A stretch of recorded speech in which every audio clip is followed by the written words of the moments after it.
ಶ್ರೀ ಗಣಪತಿ ಶಾರದಾ ಗುರುಭ್ಯೋ ನಮಃ. ಕೂಜಂತಂ ರಾಮರಾಮೇತಿ ಮಧುರಂ ಮಧುರಾಕ್ಷರಂ ಆರುಹ್ಯ ಕವಿತಾ ಶಾಖಂ ವಂದೇ ವಾಲ್ಮೀಕಿ ಕೋಕಿಲಂ. ಶ್ರೋತೃಗಳಿಗೆ ಶ್ರೀ ಚಾಮರಾಜೋಕ್ತಿ ವಿಲಾಸವೆಂಬ ಕನ್ನಡ ರಾಮಾಯಣದ ಅಯೋಧ್ಯ ಕಾಂಡದಲ್ಲಿ ಅಯೋಧ್ಯೆಗೆ ಭರತನ ಆಗಮನವೆಂಬ 71ನೆಯ ಅಧ್ಯಾಯಕ್ಕೆ ಸ್ವಾಗತ. ಅಯೋಧ್ಯೆಯಿಂದ ದೂತರು ಕೇಕೆಯ ದೇಶಕ್ಕೆ ಬಂದು ಭರತನಿಗೆ ವಿಚಾರವನ್ನು ತಿಳಿಸಿ, ಅಂದರೆ ವಾಸ್ತವ ವಿಚಾರವನ್ನು ತಿಳಿಸದೆ ವಸಿಷ್ಠರು ಸೂಚಿಸಿದ ಆಜ್ಞೆಯ ಪ್ರಕಾರ ಅತಿ ಶೀಘ್ರವಾಗಿ ಅಯೋಧ್ಯೆಗೆ ಆಗಮಿಸಬೇಕೆಂಬ ವಿಷಯವನ್ನು ತಿಳಿಸಿದ್ದು, ಜೊತೆಯಲ್ಲಿಯೇ ಹಿಂದಿನ ದಿನ ಆದಂತಹ ದುಸ್ವಪ್ನಗಳಿಂದಾಗಿ ಕಂಗೆಟ್ಟಿದ್ದ ಭರತನು ಕೂಡಲೇ ಅಯೋಧ್ಯೆಗೆ ಹೊರಡುವ ನಿರ್ಣಯವನ್ನು ತೆಗೆದುಕೊಂಡು ಕೇಕೆಯ ರಾಜನ ಅನುಮತಿಯನ್ನು ಪಡೆದು ದೂತರೊಂದಿಗೆ ಅಯೋಧ್ಯೆಯತ್ತ ಹೊರಟಿದ್ದಾನೆ. ಅನಂತರ ಭರತನು ರಾಜಗೃಹದಿಂದ ಹೊರಟು ಸುಧಾಮ ಮತ್ತು ಹ್ಲಾದಿನಿ ಎಂಬ ನದಿಗಳನ್ನು ದಾಟಿ ಮುಂದೆ ಹೋಗಿ ಶತದ್ರು ನದಿಯನ್ನು ದಾಟಿದನು. ಏಲಾಧಾನವೆಂಬ ಗ್ರಾಮದ ಮೂಲಕ ಅಪರ ಪರ್ಪಟಗಳೆಂಬ ಗ್ರಾಮ ಸಮುದಾಯವನ್ನು ಕಳೆದು ಶಿಲಾ ನದಿಯನ್ನು ದಾಟಿ ಆಗ್ನೇಯ ದಿಕ್ಕಿಗೆ ನಡೆದು ಶಲ್ಯಕರ್ತನವೆಂಬ ಗ್ರಾಮವನ್ನು ದಾಟಿದನು. ಮುಂದೆ ಅನೇಕ ಪರ್ವತಗಳನ್ನು ಹಾಯ್ದು ಚೈತ್ರರಥವೆಂಬ ವನಕ್ಕೆ ಬಂದನು. ಅಲ್ಲಿಂದ ಗಂಗಾ ನದಿಯ ಒಂದು ಶಾಖಾ ನದಿಯು ಸರಸ್ವತಿಯು ಸೇರುವ ಸಂಗಮ ಸ್ಥಳವನ್ನು ಹಾಯ್ದು ಮತ್ಸ್ಯ ದೇಶದ ಮೂಲಕ ಭಾರುಂಡ ವನಕ್ಕೆ ಬಂದನು. ಅಲ್ಲಿಂದ ಕುಲಿಂಗ ನದಿಯನ್ನು ದಾಟಿ ಯಮುನಾ ತೀರಕ್ಕೆ ಬಂದು ಸೈನ್ಯಕ್ಕೆ ವಿಶ್ರಮಿಸುವುದಕ್ಕಾಗಿ ಅನುಜ್ಞೆ ಕೊಟ್ಟನು. ಅಲ್ಲಿ ಕುದುರೆಗಳಿಗೆ ಸ್ನಾನ ಮಾಡಿಸಿ ನೀರು ಹುಲ್ಲು ಮುಂತಾದವುಗಳನ್ನು ಕೊಡಿಸಿ ಸ್ವಲ್ಪ ಕಾಲ ವಿಶ್ರಮಿಸಿದನು. ಅನಂತರ ಭರತನು ಒಂದು ಮಹಾರಣ್ಯವನ್ನು ದಾಟಿ ವಾಗ್ವಟವೆಂಬ ಪಟ್ಟಣದ ಬಳಿಯಲ್ಲಿ ಗಂಗಾ ನದಿಯನ್ನು ಉತ್ತರಿಸಿ ಕುಟಿಕೋಷ್ಟಿಕೆ ಎಂಬ ನದಿಯನ್ನು ದಾಟಿದನು. ಅವನು ಸೈನ್ಯ ಸಮೇತನಾಗಿ ಜಂಬೂ ಪ್ರಸ್ಥಕ್ಕೆ ಬಂದು ವರೋಥವೆಂಬ ಗ್ರಾಮವನ್ನು ಸಮೀಪಿಸಿದನು. ಅದರ ಬಳಿಯಲ್ಲಿ ಆ ರಾತ್ರಿ ವಿಶ್ರಮಿಸಿ ಮಾರನೆಯ ದಿನ ಉಜ್ಜಿಹಾನವೆಂಬ ನಗರಿಗೆ ಬಂದನು. ಅಲ್ಲಿ ಸೈನ್ಯವನ್ನು ಕುರಿತು ನೀವು ಹಿಂದಿನಿಂದ ಮೆಲ್ಲಗೆ ಬರಬಹುದು ಎಂದು ಅನುಮತಿಯನ್ನಿತ್ತು. ತಾನು ವೇಗಶಾಲಿಗಳಾದ ಕುದುರೆಗಳನ್ನು ಹೂಡಿದ ರಥವನ್ನು ಏರಿದನು. ಅದರಲ್ಲಿ ಶತ್ರುಘ್ನನೊಡನೆ ಅಯೋಧ್ಯಾಭಿಮುಖವಾಗಿ ಬೇಗನೆ ಪ್ರಯಾಣ ಮಾಡಿದನು. ಅವನು ಆ ದೀನ ಸರ್ವತೀರ್ಥವೆಂಬ ಗ್ರಾಮದಲ್ಲಿ ರಾತ್ರಿ ವಿಶ್ರಮಿಸಿದನು. ಪ್ರಾತಃ ಕಾಲ ಅಲ್ಲಿಂದ ಹೊರಟು ಅನೇಕ ನದಿಗಳನ್ನು ದಾಟಿ ಹಸ್ತಿಪೃಷ್ಠ ಗ್ರಾಮದ ಮೂಲಕ ಕುಟಿಕಾ ನದಿಯನ್ನು ದಾಟಿದನು. ಆಮೇಲೆ ಕಪೀವತಿ ನದಿಯನ್ನು ಉತ್ತರಿಸಿ ಸ್ಥಾಣುಮತಿ ಮತ್ತು ಗೋಮತಿ ಎಂಬ ನದಿಗಳನ್ನು ಕಳೆದು ಮುಂದೆ ಬಂದನು.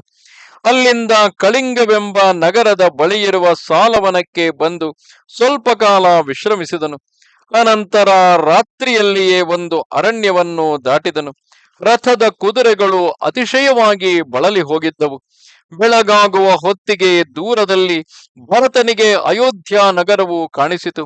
ಮಾರ್ಗ ಮಧ್ಯದಲ್ಲಿ 7 ರಾತ್ರಿಗಳು ಕಳೆದಿದ್ದವು.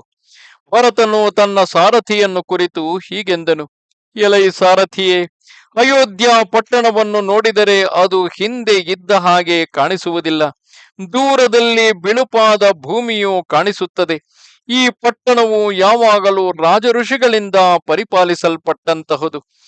ಮೊದಲು ಎಲ್ಲಿ ನೋಡಿದರೂ ಸದ್ಗುಣ ಸಂಪನ್ನರಾಗಿಯೂ ವೇದಾಂಗ ಪಾರಂಗತರಾಗಿಯೂ ದೀಕ್ಷಿತರಾಗಿಯೂ ಇದ್ದ ಬ್ರಾಹ್ಮಣರಿಂದ ಪರಿಪೂರ್ಣವಾಗಿತ್ತು. ಎಲ್ಲಿ ನೋಡಿದರೂ ಸ್ತ್ರೀ ಪುರುಷರ ಇಷ್ಟಾಲಾಪಗಳ ಧ್ವನಿಗಳಿಂದ ಕೋಲಾಹಲವುಳ್ಳದ್ದಾಗಿತ್ತು.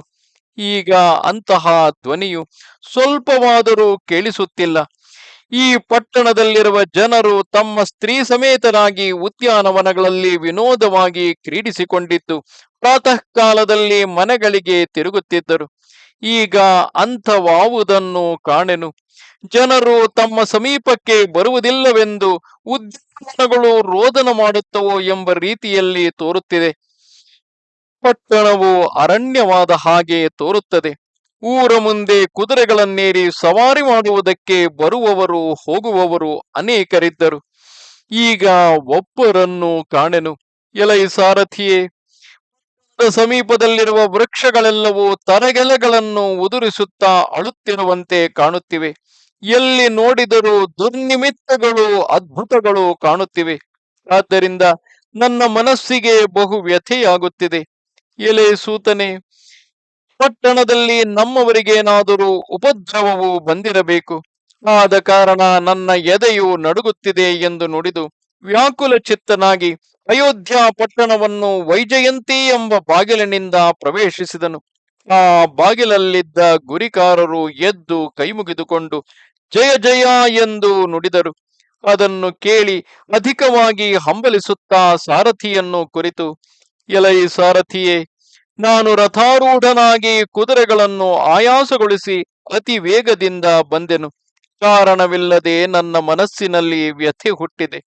ರಾಜ್ಯಕ್ಕೆ ಕಟ್ಟಾಳಾದ ಅರಸನು ಲೋಕಾಂತರವನ್ನೈದಿದರೆ ಆ ರಾಜ್ಯವು ಪುರ ದುರ್ಗಾದಿಗಳು ಭಯಂಕರವಾಗಿ ತೋರುವವೆಂದು ಕೇಳಿದ್ದೇನೆ. ಈ ಪಟ್ಟಣವನ್ನು ನೋಡಿದರೆ ಹಾಗೆಯೇ ತೋರುತ್ತಿದೆ. ಈ ಪಟ್ಟಣದಲ್ಲಿ ಮೊದಲು ಎಲ್ಲಿ ನೋಡಿದರೂ ಮನೆಯ ಬಾಗಿಲುಗಳನ್ನು ಸಾರಿಸಿ ಮನೋಹರವಾಗಿ ಮಾಡಿಕೊಂಡಿದ್ದರು. ಈಗ ಅದೇನೂ ಇಲ್ಲದೆ ಬಾಗಿಲ ಕದಗಳು ಅಮಾಂಗಲ್ಯವಾಗಿ ಎಲ್ಲಿ ನೋಡಿದರೂ ಹೊಗೆ ಸುತ್ತಿಕೊಂಡಿದೆ. ಗೃಹಸ್ಥರು ಕಾಂತಿಹೀನರಾಗಿ ಅಲಂಕಾರ ರಹಿತರಾಗಿ ಸಂತೋಷವಿಲ್ಲದೆ ಇದ್ದಾರೆ ಎಂದು ಹೇಳುತ್ತಾ ಅರಮನೆಗೆ ಹೋದನು. ಅರಮನೆಯ ಮಹಾದ್ವಾರವು ನಿರ್ಜನ ಪ್ರದೇಶವಾಗಿ ಕೆಂಧೂಳು ಮುಸುಕಿದ ಕದಗಳುಳ್ಳದ್ದಾಗಿತ್ತು. ಅದನ್ನು ನೋಡಿ ಮನಸ್ಸಿನಲ್ಲಿ ಅತಿ ವ್ಯಗ್ಗಳವಾದ ವ್ಯಥೆಯುಂಟಾಗಿ ದುರ್ನಿಮಿತ್ತಗಳನ್ನು ನೆನೆದು ತಲೆ ಬಗ್ಗಿಸಿಕೊಂಡು ಭರತನು ಒಳಗೆ ಪ್ರವೇಶಿಸಿದನು. ನಮಸ್ತೆ ಶಾರದೆ ದೇವಿ ಕಾಶ್ಮೀರ ಪುರವಾಸಿನಿ, ತ್ವಾಮಹಂ ಪ್ರಾರ್ಥಯೇ ನಿತ್ಯಂ, ವಿದ್ಯಾದಾನಂಚ ದೇಹಿಮೆ.